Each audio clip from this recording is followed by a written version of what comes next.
Ei você, leitor, leitora do Portal do Holanda, hoje é segunda-feira, hoje é o dia oficial de um novo começo para tudo.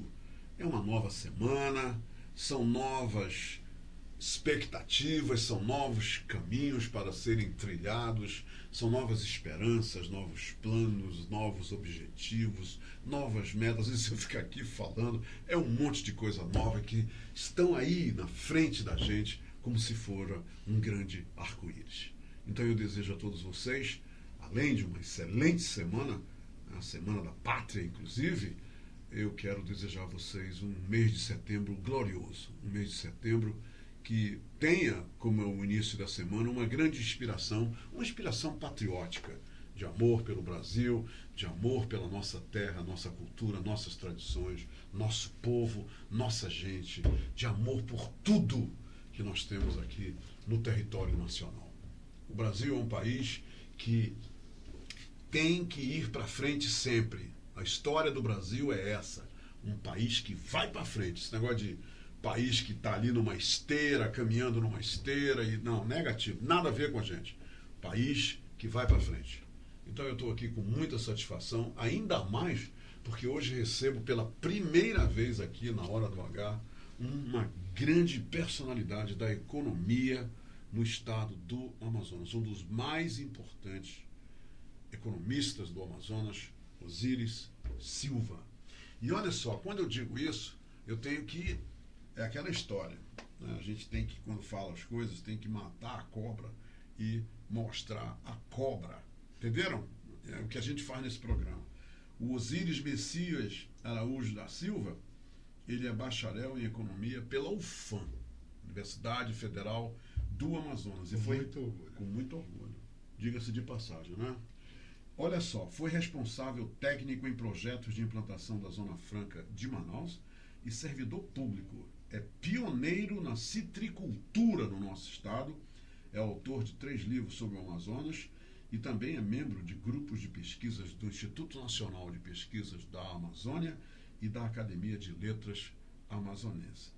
Agora, eu quero... Pode falar. Desculpe, não, do Instituto Geográfico e Histórico do Geográfico Histórico. Geográfico Olha, eu fui numa publicação que eu peguei aí. Geográfico do Amazonas. Geográfico Histórico do Estado do Amazonas. Agora, sabe uma coisa? Então, seja bem-vindo, Osíris. Nós já começamos, né? Já começamos. Já começamos. Osíris, eu queria te surpreender. Sabe por quê? Porque alguém entrou em contato comigo, um grande amigo teu. Aí ele falou, Humberto, e escreveu umas coisas aqui que eu preciso compartilhar com os leitores, leitoras, nossos ouvintes aqui. Ele me fez umas perguntas aqui. Ele me perguntou o seguinte, ele me perguntou se eu estou sabendo, né, que você foi um dos 5 profissionais, né, que fez parte do quadro técnico do Sebrae Amazonas, sendo você o presidente do Sebrae e do nosso Conselho Deliberativo. Isso aqui quem mandou foi Aníbal Cérvulo da Rocha Normando. Aí ele me perguntou o seguinte... Foi ele que mandou. Aí ele disse, olha, eu publiquei a nossa entrevista e ele fez isso. Aí ele disse assim, olha o que ele disse. Olha o que ele disse. Ele disse, Humberto, eu quero saber, né, se você está sabendo que o Osíris foi para fora do nosso estado para concluir seus estudos e depois retornou para concluí-los em Manaus. Você sabia, Humberto, que o Osíris teve um dos mais conceituados escritórios de projetos da nossa capital, sendo responsável por muitas plantas industriais implantadas no nosso polo industrial de Manaus, gerando emprego, riqueza e desenvolvimento? Você sabia, Humberto, que ele foi secretário de Indústria e Comércio e presidente do Conselho Deliberativo do Sebrae Amazonas, onde eu tive a honra de partilhar belíssimos projetos que marcaram a nossa administração? Osíris hoje dedica seu tempo a aprofundar seus conhecimentos em economia e acaba de ser homenageado junto com mais outros profissionais da economia, dos quais 50% passaram e desenvolveram projetos junto conosco. o que muito nos honra. Então, ele me ajudou aqui a ler esse currículo brilhante e riquíssimo do Osíris Silva na abertura do programa. Se você não falasse no Aníbal Normando, eu estava aqui voando. Olha, quem é que fez em relação, realmente. Pois ele soube que eu ia te entrevistar e ele escreveu isso, Osíris. Não é maravilhoso ele isso? É fantástico. Ele é uma pessoa do bem. Ele é uma pessoa boníssima, ele é uma pessoa dedicada, um grande amigo, sabe?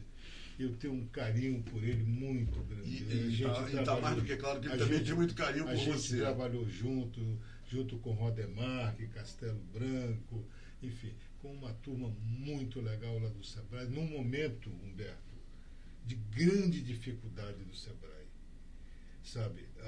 E o Aníbal, você sabe que o amigo, a gente conhece o amigo no momento de dificuldade, né? Sim, sim. Então, o Sebrae, naquela época, eu era secretário da Indústria e Comércio, isso era anos 87, a Amazonina assumiu em 87, né? 87, 88, 89 e tal. Nesse período aí, o Sebrae estava quebrado praticamente, né? Foi um momento de mudança na legislação, origem dos recursos, estruturação do órgão ou desestruturação. E o que aconteceu? Como o Rodemar, que era o subsecretário, e o Rodemar, que era do Sebrae, originalmente do Sebrae, eu me sensibilizei pela questão do Sebrae, até porque eu conhecia a equipe técnica do Sebrae desde o nascimento. Quando eles foram. O Nildo estava nessa também, quando foram para Campinas, sim, entendeu? Sim.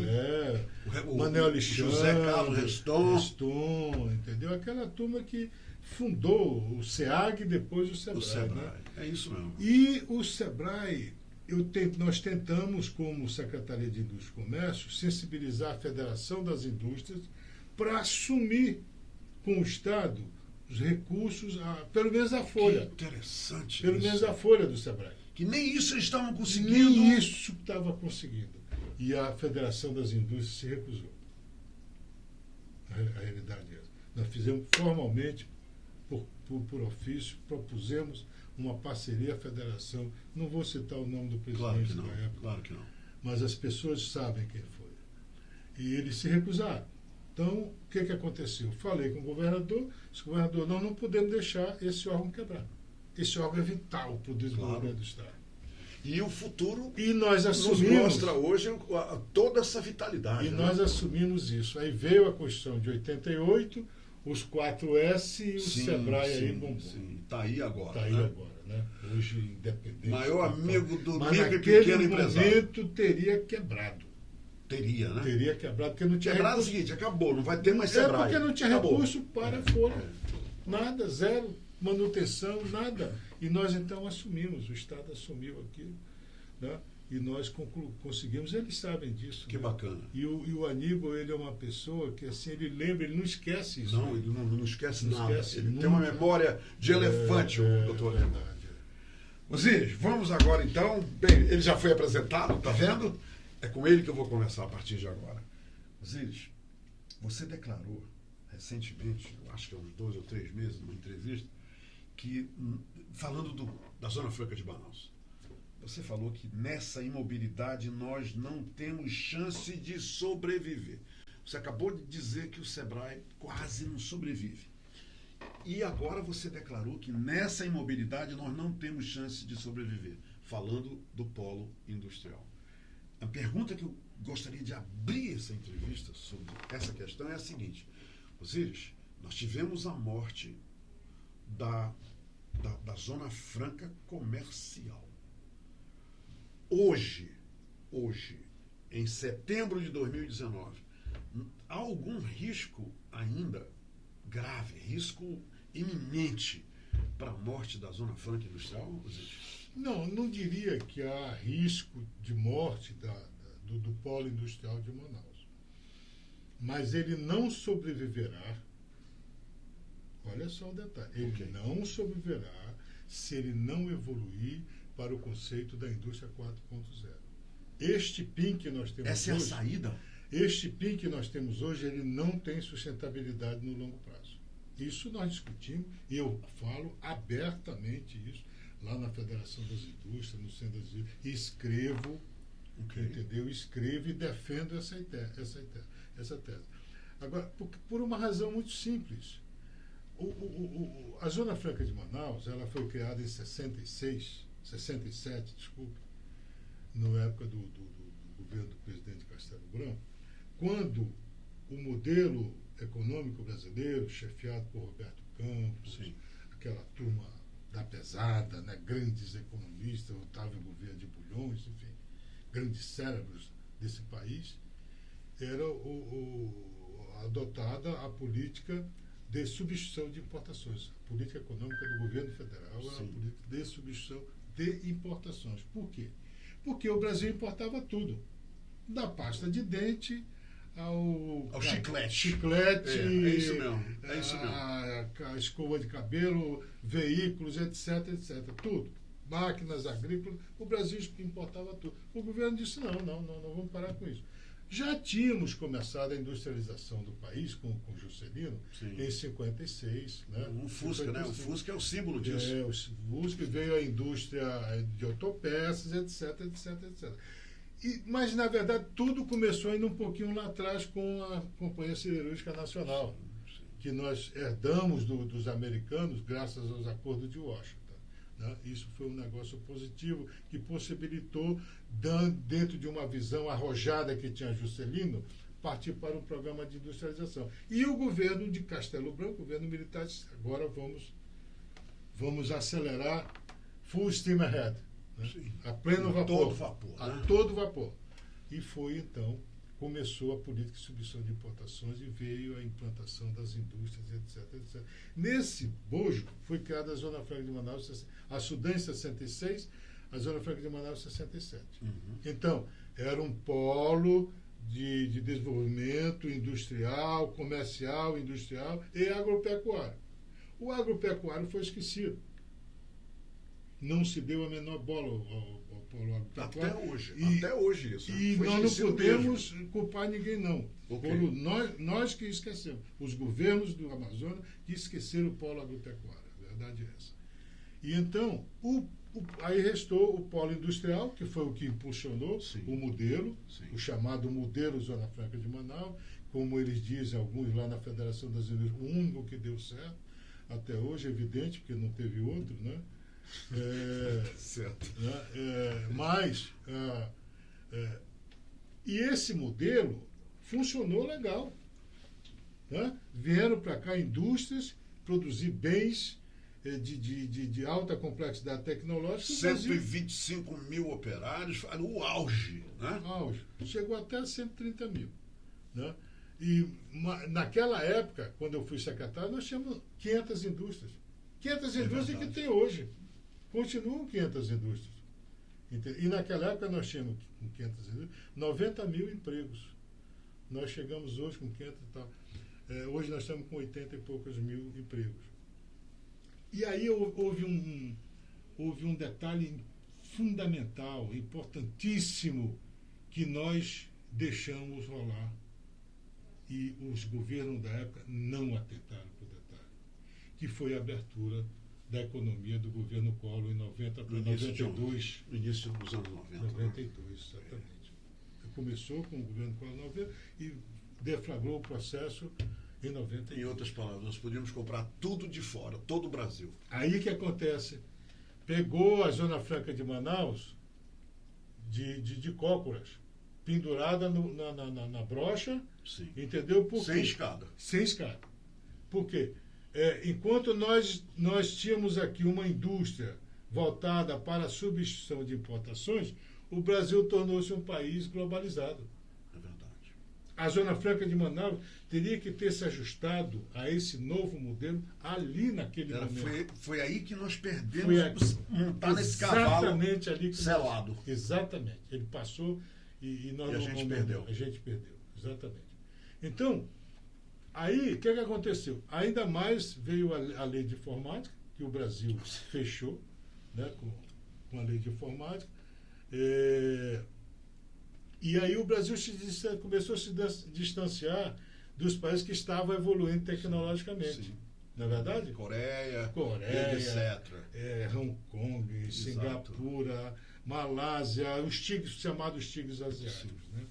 E fora outros países. Nós né? ficamos Até fora do dessa leste corrida, europeu. né? Essa corrida o Brasil não participou. Não participou, e hoje, para nós nos ajustarmos a ela, é muito difícil. Está difícil, né, Osiris? Muito difícil. Então, vai ter que haver uma conjugação de esforços muito grande, capitaneado, ou melhor dizendo, sob a governança do governo do Estado.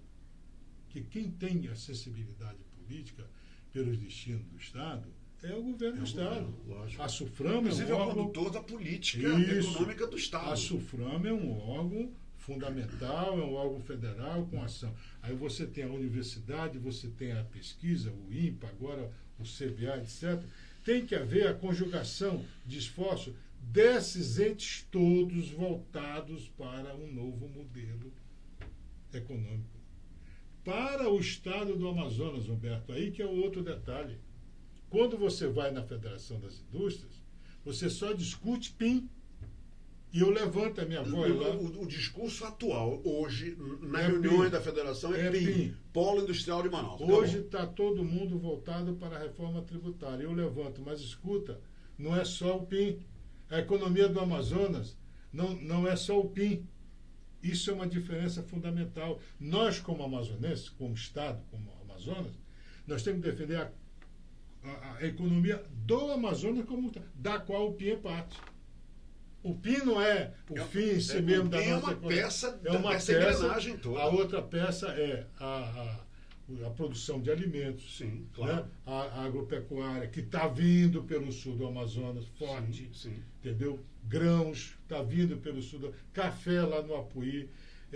Você já tem hoje indústria de laticínio no 180, no Santo Antônio do Matupi, sim. Entendeu? E pouca gente sabe disso. Essa revolução está acontecendo agora, Tá aí lá no acontecendo sul do agora, Amazonas, né? Entendeu? Aí o que acontece? Você não tem. O governo do Estado se omite em relação a, primeiro, assumir as rédeas desse processo. O governador não pode, eu dizia isso para o amazonino Mendes, quando eu fui secretário de Indústria e Comércio dele. Eu dizia, o governador do Estado não pode delegar a governança do sistema econômico de ciência e tecnologia a ninguém. Isso é uma responsabilidade nossa, do governo do Estado. Porque as pontas, Humberto, são muitas.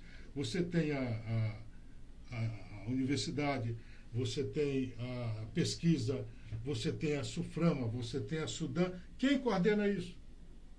A SUFRAMA está fazendo o seu trabalho. Sim. A UFAM está fazendo o seu trabalho, a UEL é o dela. O CBA agora já vai começar a fazer o dela. O INPA está fazendo o seu INPA trabalho. faz o seu trabalho. Quem amarra essas pontas? E sem amarrar essas pontas, nós não vamos avançar. Agora, isso é evidente. Economista Osiris Silva, tem uma coisa aqui que eu gostaria, tem uma página aqui que você vai ter que ler para a gente, que é a seguinte. O doutor Adalberto Val veio aqui comigo. O senhor conhece o doutor Adalberto Val? Foi diretor-geral do INPA, é um dos mais renomados cientistas que nós temos no Amazonas. Ele veio para cá. Ainda ontem, esse final de semana, trocamos diversas mensagens. O doutor Adalberto Val disse aqui na entrevista, está aí no Portal da Holanda, está aí no site do Portal da Holanda, para quem quiser assistir a entrevista com o doutor Adalberto Val. Eu me lembro bem que ele disse o seguinte, Humberto, as pesquisas com os seus resultados estão lá no INPA. Exatamente. Em outras palavras, o que ele disse é que essas pesquisas estão congeladas lá dentro do INPA. E o que nós temos também um outro cenário aqui fora, que ainda ontem, sábado, o novo superintendente da SUFRAMA, o coronel Alfredo, se manifestou. Nós temos o sucateamento do CBA, que está aí há anos e anos. 2003. E não funciona, não tem nem CNPJ. Quer dizer, como é que a gente pode pensar no que você falou agora, nas pesquisas, que é fundamental para esse desenvolvimento econômico? Como é que a gente pode pensar nisso se pesquisas importantes estão congeladas dentro do INPA e o sucateamento do CBA é real? Isso é a base Comente de isso, ciência por e favor. tecnologia. Isso é a base de Exatamente, ciência e tecnologia. Como é que pode? Entendeu? E então, quando eu falo lá no Centro das Indústrias, na Federação das Indústrias, que a economia, porque tem que distinguir essas duas coisas. Entendeu? O PIN é uma coisa, a economia do Amazonas é outra. O PIN é parte da economia do Amazonas. Mas você não está assistindo nenhuma discussão em relação à economia do Amazonas, que vai depender de quê? Do setor primário. Fortalecimento, modernização do setor primário e da exploração dos recursos da biodiversidade. Que é a bioeconomia. Que é a bioeconomia. A bioeconomia que está aí. Então, esses são... Dizem, mas nós não temos a Zona Franca de Manaus. Se não conseguir se manter beneficiada na reforma tributária, morre. Não morre, não. Não morre, Osíris. Não vai morrer, porque vai haver mecanismos que vai conseguir dar alguma proteção. Alguma proteção. Não tem ilusão disso, não. Entendeu? Alguma proteção vai. Porém, a sobrevivência da Zona Franca de Manaus, do PIN, do nosso polo industrial, vai depender de um pacote tecnológico, entendeu? Organizado por governo do Estado, por SUFRAMA, governo federal, órgãos internacionais. Todo, né? É um plano Marshall, Humberto, para a Zona Franca de Manaus. Um plano Marshall, sem plano dúvida. Marshall, Você disse tudo agora. Na verdade é essa. Entendeu? Quem era a Coreia do Sul em 50 e pouco? O plano Marshall, para que as pessoas entendam, é um plano que foi desenhado depois da Segunda Guerra Mundial. Exatamente. Para reestruturar a economia mundial. Isso, a partir do Japão, da Alemanha, que estavam destruídos totalmente. E depois foi repicado na Guerra da Coreia em 54, sim, 55, até 60. Em 60, mais ou menos, começaram os planos quinquenais na Coreia, com apoio, sim, do plano Marshall para a Coreia dos americanos. Né? E, ora, a Zona Franca de Manaus é de 67. Qual é a diferença? É verdade. Da nossa para a Coreia? Sim. Você me permite fazer um comentário? Entendeu? Quase nada. Então, compara a Coreia com Tá, ok, então eu queria comentar aqui rapidamente. Eu visitei Seul, eu visitei Tóquio e fui mais além. Eu visitei Hiroshima e Nagasaki. Eu visitei, Osíris. Osíris, eu olhei lá e não parece que um dia uma bomba atômica... Só tem lá um teatro em ruínas, em Hiroshima, que dizem, esse teatro é o símbolo daquilo que aconteceu. Aí todo ano vão lá e batem um sino que fica na frente do teatro. Eu fui a Seul e olhei o Seul e falei, meu Deus, isso aqui foi devastado no início da década de 50, logo depois da Segunda Guerra Mundial. E você não diz... O Brasil não teve nada desses ataques, não teve nada disso. E nós estamos aqui agora, e você dizendo, perdemos a corrida que iniciou nos anos 60. Isso é fato, não é, Rodrigo? É fato. Isso é fato. Então, mas ainda dá para a gente entrar nessa corrida? Dá. Depende de atitudes. Eu conheço muito pouco o governador Wilson Lima, mas é uma pessoa jovem e que tem um potencial. E eu mando recado para ele toda semana na minha coluna. Mande um recado para ele agora. Eu falo abertamente que quem tem que assumir a governança por esse processo é o governador. É o próprio governador. Ele que imprime. A pessoa do governador. Não é o secretário do planejamento, entendo, não. É o governador. O governador vai dar o norte. O governador é isso aqui, nós vamos para lá. E nós, CEPLAN, Cefaz, isso, agricultura, exato, Petrúcio lá na produção rural, etc., vão se articular para implementar esse plano.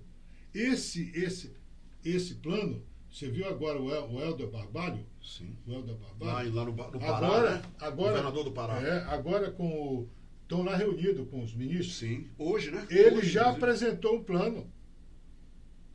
Nós temos um plano aqui, que é do seu conhecimento, nós temos um plano? Não temos. Se os ministros chegarem aqui amanhã e disserem, tragam um plano, nós vamos trazer. Que o secretário Jorge, me desculpe, ele sabe que eu sou contra a contratação dessa consultoria americana para elaborar o nosso plano de desenvolvimento, Humberto. Quem entende... Por que você é contra? Porque quem entende desenvolvimento da Amazônia, do estado da Amazônia, somos nós. Nós temos cabeças, nós temos mentes. E existe aí o quê? Um projeto em desenvolvimento para contratar a assessoria americana para dizer para a gente o que nós temos que fazer? Uma empresa chamada McKinsey. Entendeu? Essa empresa está sendo contratada para dar as grandes diretrizes do desenvolvimento. Isso não vai levar a nada, não sei entender? Isso não levou em lugar nenhum. É verdade. Entendeu? Não é birra, não. É porque não funciona. O Estado funcionou como planejamento, como estudo de planejamento. O tempo áureo foi na época do governo do João Walter, com Delírio Guerra de Coronel João Walter. Depois com o governador Danilo Ariosa, depois com o governador Zé Lindoso, foi o tempo áureo do planejamento. Depois com a redemocratização, olha só a ironia das coisas, nós começamos a regredir.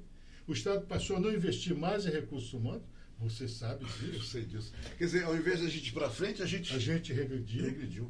E a Suframa, que na época tinha muito dinheiro, a Sudan tinha muito dinheiro, o Basa tinha muito dinheiro. E não só isso, poder, né, também. E poder. Naquela época, e se investia. Hoje não investe mais. Então, onde estão os nossos recursos humanos? Estão todos se aposentando já, ou morreram. Os jovens estão chegando aí, mas sem sem tatear o elefante, isso, né? Vamos tatear agora exatamente.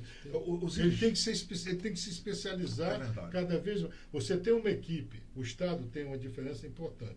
Você tem uma bela equipe na Secretaria da Fazenda. Nós temos competências aí visíveis no governo, não é? Você tem mentes brilhantes lá no planejamento. Pronto. Mas, por exemplo, um Estado, nós somos a capital da Zona Franca de Manaus, né? Que é, supostamente, um modelo que depende de alta tecnologia para sobreviver e para se expandir. Enquanto isso, nós extinguimos a Secretaria de Ciência e Tecnologia. Olha a contradição disso. Quase que extinguimos a CEPLAN. A CEPLAN foi bater na Cefaz. É verdade. Tudo isso é verdade. Muitos erros óbvios, que a gente escrevia, dizia, pelo amor de Deus, governador, pense duas vezes antes de tomar. Mas aquilo não tinha a menor importância, o que os outros pensavam. O que valia era que os assessores, não sei por que conveniências, empurrava na cabeça do governador, e o governador cometia absurdos como aquele de chegar a transferir a CEPLAN para a Cefaz. E nós fomos à luta, fomos na Assembleia. Eu me lembro dessa luta. E houve o recuo. Isso é uma luta recente. Agora. Foi. Osíris, você diria que. Para resumir isso que você falou, porque eu vou mudar para um outro tema, mas me diz uma coisa. Você diria, então, que o melhor resumo para o que você disse até agora, Osíris, é que nós nos viciamos em Zona Franca de Manaus e isso a gente ficou 52 anos nesse vício ali, como um vício na Zona Franca de Manaus. De repente a gente se tocou que a gente ou muda. É esse o resumo? É isso mesmo, exatamente. Eu venho dizendo isso nas minhas palestras, no que eu escrevo. Nós nos viciamos em Zona Franca e esquecemos o conjunto da economia. Entendeu? Esquecemos o conjunto. Olha, é fácil também da gente entender isso. Na história da humanidade, os países se desenvolveram a partir do setor primário. Foi com a produção de alimentos que os países se desenvolveram. Nós aqui esquecemos o setor primário, esquecemos o campo e pulamos para o setor secundário da economia, para a indústria. Osíris, olha que coisa interessante. Te entrevistar é tão fácil, porque tu me das todos os ganchos que eu preciso. Osíris, eu ouvi uma defesa por um grupo aqui em Manaus, e você, por favor, analise essa defesa. Olha a defesa. A defesa era sobre o desmatamento, as queimadas. Aí o camarada ele disse o seguinte, que a criação da Zona Franca de Manaus, Osíris, trouxe um grande problema social, porque o pessoal do interior veio para a cidade, se instalou na periferia de Manaus, e uma cidade de 350 mil, amanheceu um dia com 800 mil pessoas. Ok. Isso foi causado pela Zona Franca de Manaus. Mas, quer dizer, ele falando da coisa, é o que chamam em inglês o downside, né? A parte negativa.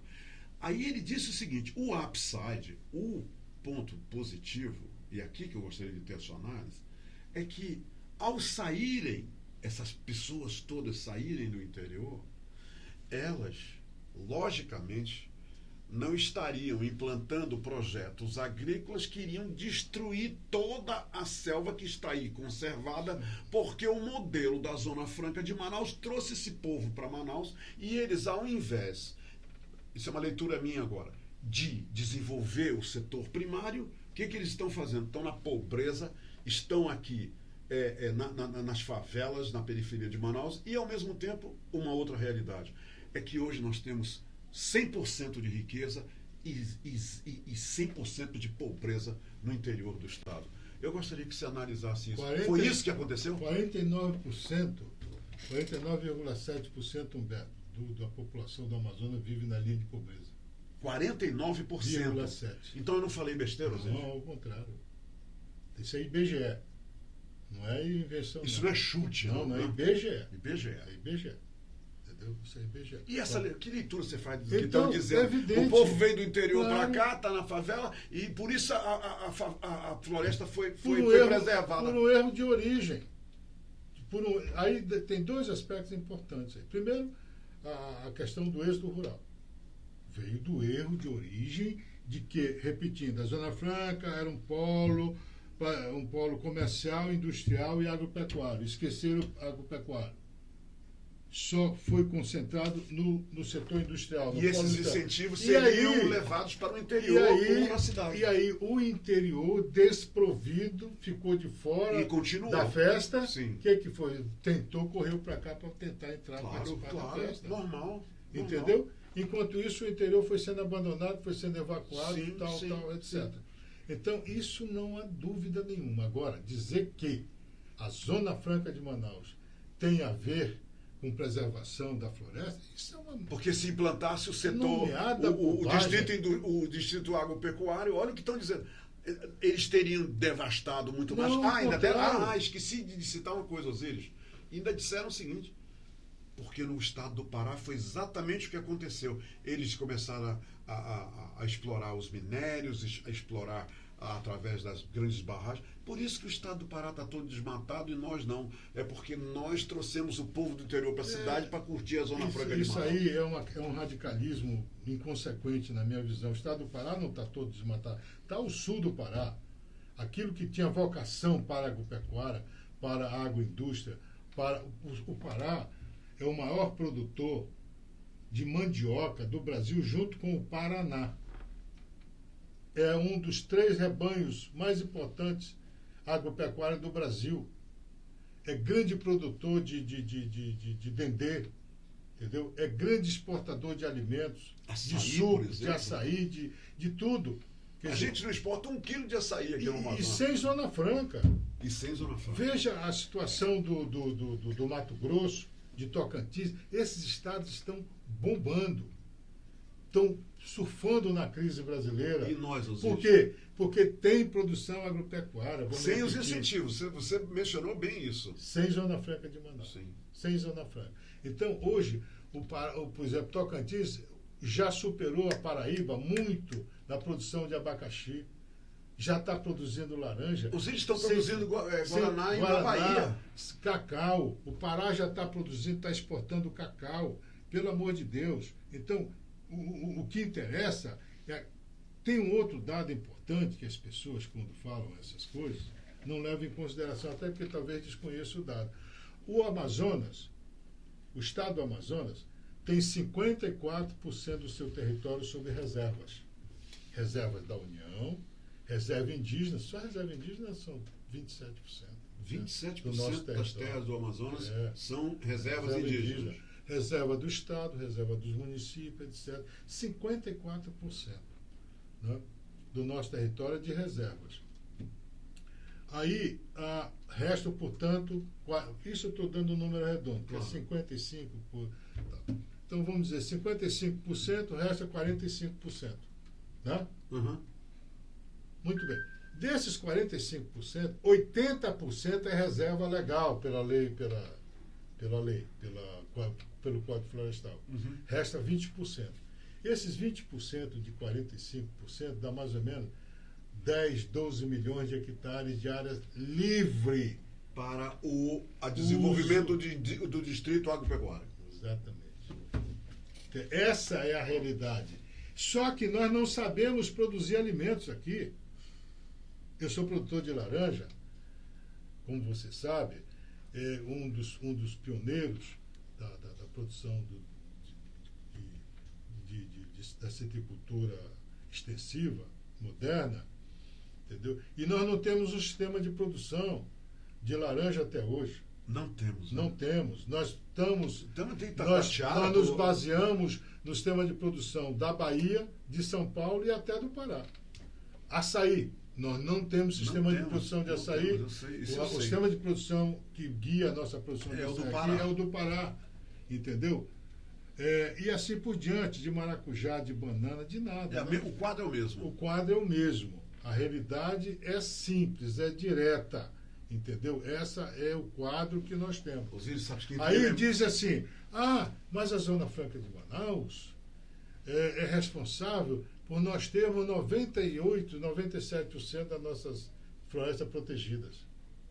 Nós temos 97%, isso que o pessoal está falando aí. Nós temos 97% das florestas protegidas, Alberto. Aí eu pergunto, a troco de quê? A troco de quê? Qual é a vantagem que nós estamos levando nisso, meu amigo?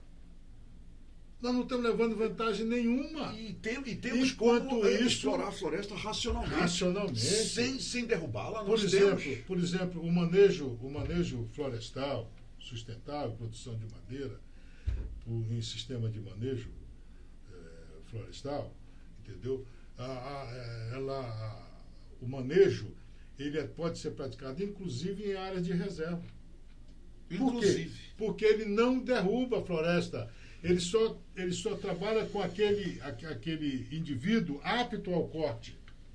Aquilo a pesquisa, o levantamento aponta, aqui nesses 1.000 hectares, tem 300 peças de cedro, disso, daqui, de louro, não sei das quantas, mapeado, aí o equipamento vai lá, aí que a gente vai atuar. Puxa, a floresta fica lá. Sim. Só que não tem, os projetos de manejo não são aprovados pelo IPAAM. Não são. Entendeu? Então o que nós estamos querendo? Dar uma de ficar como coitadinho o resto da vida culpando os outros pelos nossos insucessos? Osíris, você acaba de me remeter à lembrança de um grande amazonense que foi nosso amigo e o senador Evandro Carreira. E eu acabei de lembrar dele. Impressionante, né? A última vez que eu me encontrei com ele no shopping Amazonas, ele falou sobre a várzea, falou sobre os pirarucus, sobre os tambaquis. Que clarividência. E parecia assim que ele sempre teve esse olhar lá no futuro que você está falando agora. Para terminar nossa conversa, eu quero saber o seguinte. Você conheceu Evandro Carreira? Claro, mas dentro disso aqui, eu nunca esqueço também as palestras do professor Samuel Benchimol. Sem dúvida. Falando em calagem. Sim. Falando em aplicação que de felicidade essa sua para correção de solo, sim, entendeu? Para incentivar, viabilizar a produção de alimentos, porque sem isso, enquanto isso, fica uma lenga-lenga de agrotóxico, não está acabando com o homem. Quem foi que já morreu por agrotóxico? Eu não conheço ninguém. Eu não conheço ninguém também. E sem tecnologia você não desenvolve o setor primário. Isso é na produção agrícola, agropecuária, de piscicultura, de pescado, de frango, de tudo. E tudo isso que você está falando aí volta para a pesquisa. Né? Volta para a pesquisa. A pesquisa que está congelada lá dentro do IPA. Exatamente. Osíris, como é que a gente vai despertar para a indústria 4.0 no Amazonas? Eu queria que você rapidamente nos falasse, porque ela já está aí, né, em alguns setores. Essa indústria 4.0 é realmente o próximo passo em termos do distrito? Isso é inevitável? Isso é inevitável. Tanto quanto foi a Revolução Industrial Inglesa, as revoluções seguintes. Isso é inevitável. Entendeu? O problema, Humberto, é o seguinte, que uma revolução, essa revolução industrial que o pessoal fala tanto, entendeu? E muitos nunca leram sequer nada a respeito, entendeu? E nem o livro, o próprio livro do Klaus Schwab, que foi quem lançou a Revolução 4.0. Então, os detalhes tecnológicos desse processo, ele não se baseia, não houve um decreto dizendo está criada a indústria 4.0 aqui no Brasil, aqui no Amazonas, aqui na Zona Franca de Manaus, lá no Pará, no Acre, em qualquer lugar. Não. Ela é um resultado de um processo. Processo natural. Processo natural? Não diria natural. Induzido, lógico. Induzido pela capitania, pela universidade. Como é que surgiu o Vale do Silício? Sim. Lá na Califórnia? Pela universidade. E assim por diante, como as grandes indústrias de base tecnológica, no Japão, como é que surgiu? tecnologia, investimento pesado. Eu tinha um cliente na época, a Nippon Denso, que quando eu estive lá no Japão pela primeira vez em 90, em 79. Naquela época, eles tinham o departamento de pesquisa dele, quer dizer, 40 anos atrás, o departamento de pesquisa dele tinha 160 engenheiros, tudo em nível de pós-doutorado. 160. 160. Em 69. A Nippon Denso é uma empresa que fabrica, pouca gente sabe que é a Nippon Denso, mas a indústria simplesmente fabrica os ar-condicionado para veículos. Todo ar-condicionado de veículo, a tecnologia Nippon Denso, no mundo todo. Olha só. Entendeu? Essa indústria nem Entendi. aparece. É verdade. Entende? Então, enquanto lá no Japão, na Coreia, na China estão investindo 4% em pesquisa e desenvolvimento, nós aqui investimos 1 e pouco. Não chega a 1,5% efetivamente, porque 1,7%, mas está incluído folha de pessoal, etc. Você veja o INPA. O INPA, que há 10 anos atrás tinha 500 pesquisadores, hoje tem 180. Sem reposição. Isso é uma fatalidade. Isso é uma fatalidade. Isso é realmente uma fatalidade. Então, onde estamos discutindo esse problema? Sim. Qual é a arena, né? Não é na Federação das Indústrias. Não Eu disse lá, vocês estão cometendo um engano muito grande, porque vocês estão restritos ao PIN, estão esquecendo que a economia do Amazonas é muito maior do que o PIN. Quer dizer, não. Deverá ser, porque hoje 95% da economia do Amazonas está no PIN. Osíris, para encerrar essa entrevista, eu gostaria de saber por que você disse que o maior inimigo da Zona Franca de Manaus é a nossa incompetência de adequá-la corretamente. Exatamente. Pronto. É isso. É isso tudo aí. É um resumo. É isso. É esse o resumo. Nós deixamos as oportunidades de passar, entendeu? Os governos que passaram aí não tinham essa visão, não construíram uma assessoria com essa visão, entendeu? E então as coisas foram acontecendo, foram se desgastando, a própria Suframa foi se perdendo no meio de tantos escândalos de açúcar, de máfia disso, daquilo, colarinho branco e etc. Né? Então, essa conectividade deixou de existir. E numa época, quando eu falo que nós somos viciados em Zona Franca, numa época em que corria muito dinheiro. Muita grana, né? Setor primário que nada. Isso... Zona Franca que é o negócio. A gente importa. O comércio, a gente importa e resolve. O comércio, etc., que está funcionando. Muito bem. Veio a abertura da economia do colo e o galinho foi tudo por brejo. Foi tudo por brejo. Economista Osíris Silva, que prazer imenso, que alegria entrevistá-lo, que legal, que aula você deu agora de economia e de história da nossa Zona Franca de Manaus.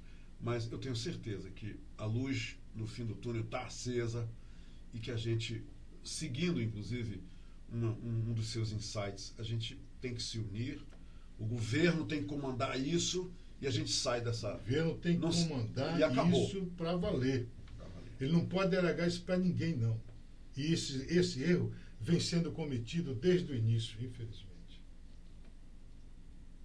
E não pode continuar. Nos anos, eu me lembro, eu tenho artigos meus, de outros colegas, do Djalma, aliás, do Ronaldo Bonfim, do próprio Serafim Corrêa, de vários colegas nossos, economistas, do Rodemark, etc., entendeu? Já nos anos 80, levantando os pontos negativos da Zona Franca de Manaus. Nos anos 80, hein? Já nos anos 80. Quer dizer, cantando a pedra. Já né? desde a pedra início. foi cantada lá. Mas naquela época, não sei se você lembra, até recentemente,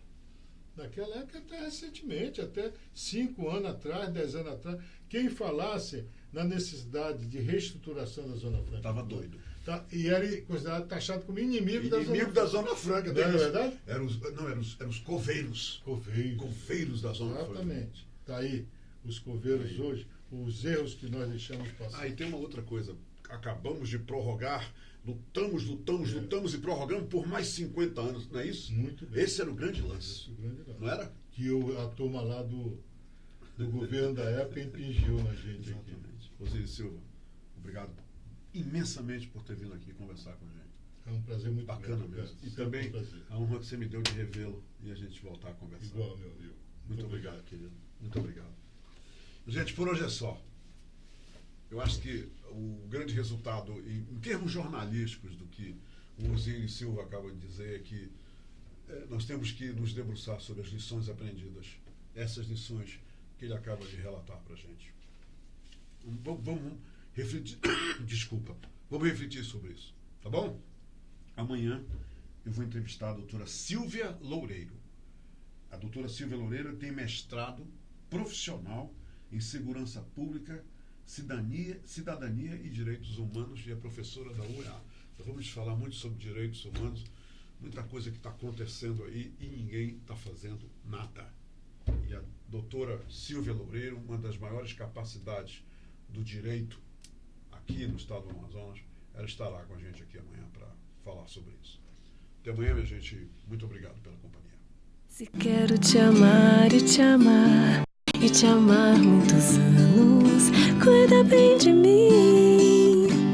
Então misture tudo dentro de nós.